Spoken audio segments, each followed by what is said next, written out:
بعض الناس يرى أن المسلمين جميعا المصلين فيهم فرقة واحدة ناجية والبقية هالكون، والواقع يقول لك من الفرقة الناجية؟ يقول لك نحن الفرقة الناجية أهل السنة والجماعة. الفرقة الناجية غير موجودة، الفرقة أصلا غير موجودة يوم القيامة. يوم القيامة ما فيه إلا فرد، ليس فيه فرق ولا مذاهب ولا دول ولا جنسيات، وكلهم آتيه يوم القيامة فردا. يوم تأتي كل نفس تجادل عن نفسها وتوفى كل نفس ما عملت وهم لا يظلمون. يوم القيامة لا يأتي فيه قريب يغني، لا حميم يغني عن حميم. يوم يفر المرء من أخيه وأمه وأبيه وصاحبته وبنيه لكل امرئ منهم يومئذ شأن يغنيه. وفي قراءة ابن محيصن المكي وهي من القراءات 14 زائدة على 10، لكل امرئ منهم يومئذ شأن يعنيه ومختص به. ثم بعد ذلك يقول الله تعالى: يود المجرم لو يفتدي من عذاب يومئذ ببنيه وصاحبته وأخيه وفصيلته التي تؤويه ومن في الأرض جميعا ثم ينجيه.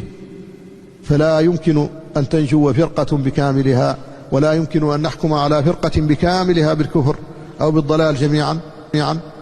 الفرق هي مثل الجنسيات ومثل القبائل ومثل الأجناس والألوان، فيها الصالحون والطالحون. حتى الجن فيهم المسلمون وفيهم دون ذلك، فيهم الصالحون وفيهم القاسطون، وقد أخبر الله بذلك.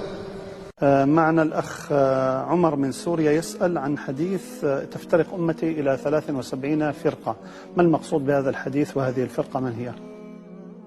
بالنسبة للحديث لم تأتي منه رواية واحدة صحيحة بذاتها، فليس صحيحا لذاته، وإنما صححه أهل العلم بكثرة شواهده وطرقه ومتابعاته، وهذه الشواهد يصحح بها أصل الحديث ولكن لا تصحح بها أطرافه.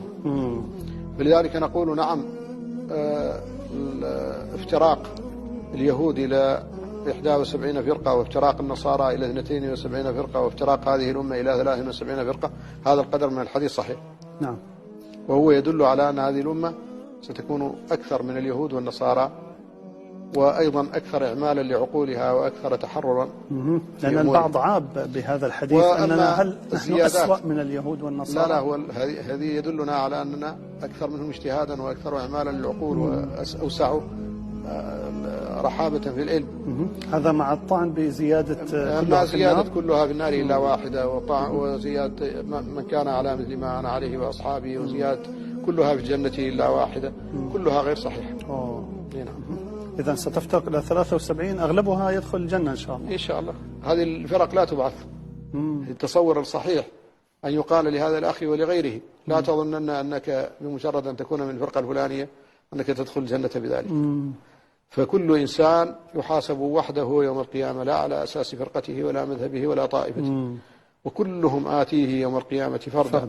إنه بمجال العمل الصالح، ولكن كانتماء عقدي كذلك لا بد أن تنظر أنت إلى عقيدتك، هل عقيدتك صحيحة أم لا؟ ولا يهمنا من أي مذهب أنت، هل أنت مصدق بما جاء به رسول الله صلى الله عليه وسلم من عند الله جميعا؟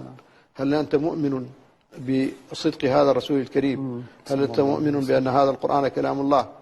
هل أنت مؤمن بكل ما في القرآن مصدق به؟ هل أنت مؤمن بكل ما صح عن النبي صلى الله عليه وسلم مصدق به؟ إذا كنت كذلك فلا يهمنا انتماؤك، كما لا تهمنا جنسيتك ولا لونك ولا نسبك. فهذا هو المقصود. نعم. أن الناس إنما يبعثون أفرادا إلى الله سبحانه وتعالى، وهو يحاسب كل فرد وحده وهو سريع الحساب. نعم.